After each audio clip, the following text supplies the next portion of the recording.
Today, I'm going to discuss ER stress after TBI in children. So, what is traumatic brain injury or TBI?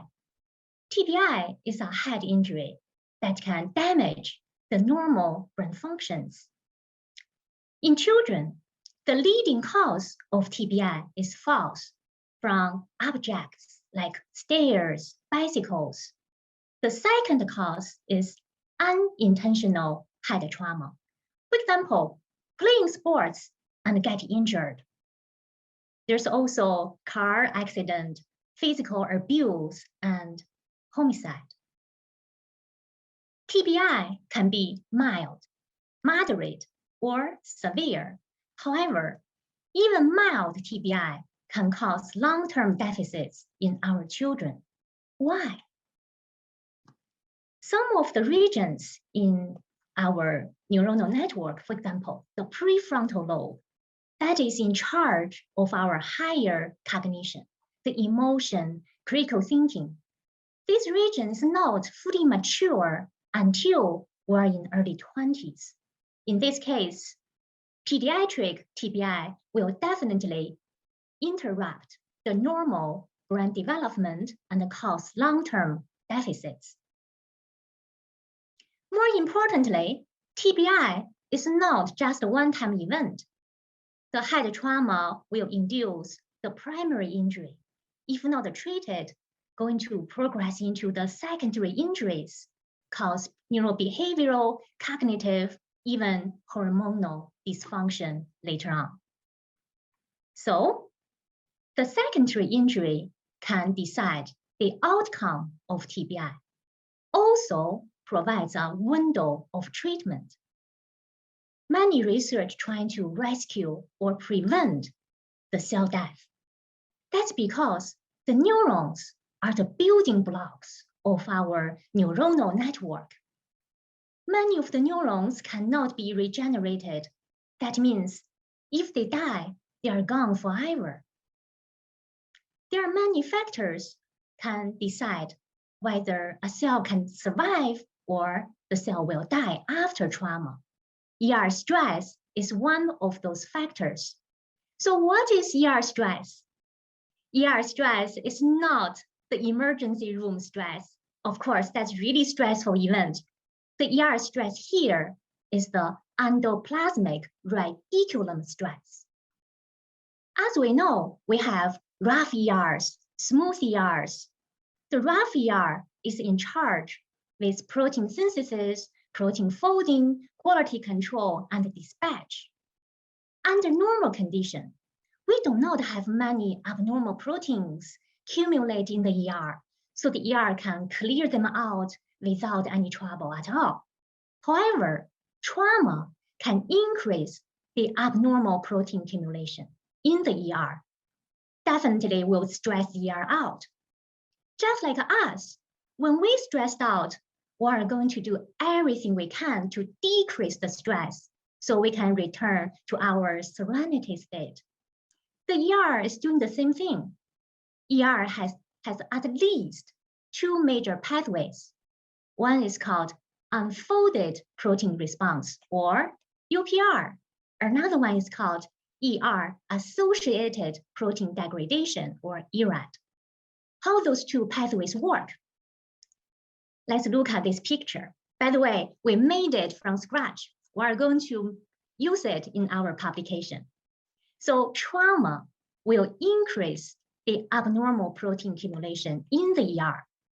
In this case, I'm interested in two of those proteins. One is called beta amyloid, or A-beta. Another one is called hyperphosphorylated tau, or p-tau. Those two proteins are toxic to the neurons. They can kill the cells. Also, those two proteins are the hallmarks of a famous neurological disorder. That's the Alzheimer's disease. I want to figure out the link between pediatric TBI and early onset of Alzheimer's. Again, accumulation of those toxic proteins in the ER will cause the ER stress, and activate the UPR and ERAD pathways. I do not want to burden you with all the details. The take-home message is the two pathways work together. If they can overcome the ER stress, the cell will survive. However, if the ER stress is too severe, the cell will be marked to die. CHOP is one of those markers for cell death. We are going to discuss it soon. My group investigated ER stress after TBI. We found there's significant increase or activation of the UPR pathway. We also measured the expression of the CHOP and A-beta. Under normal conditions, the expression of CHOP and A-beta is very low. That's normal because when we are healthy, there's not many dying cells at all. However, after trauma, from 4 hours all the way to 4 months post-injury, you can see many of those increased expression of CHOP and A-beta. Those green dots are the CHOP cell death marker. A-beta is the red dots. Same thing happened to the p-tau, the other toxic protein. Again, under normal conditions, very low expression level. However, after trauma, from 4 hours all the way to 4 months, increased expression of both CHOP and p-tau. Just imagine you had TBI when you're like 3 to 4 years old, and then in your 30s, 40s, you still have those chronic cell deaths going on because of the early pediatric TBI. That's very concerning, isn't it? Because of the time concern, I will not be able to present any other data, but my student Mariam presented our data in the Neurotrauma conference this year. Our abstract is published in the Journal of Neurotrauma. Mariam, Nabiha, and Zara are the co-authors on the paper. Very proud of them. So this project is supported by our M3 grant.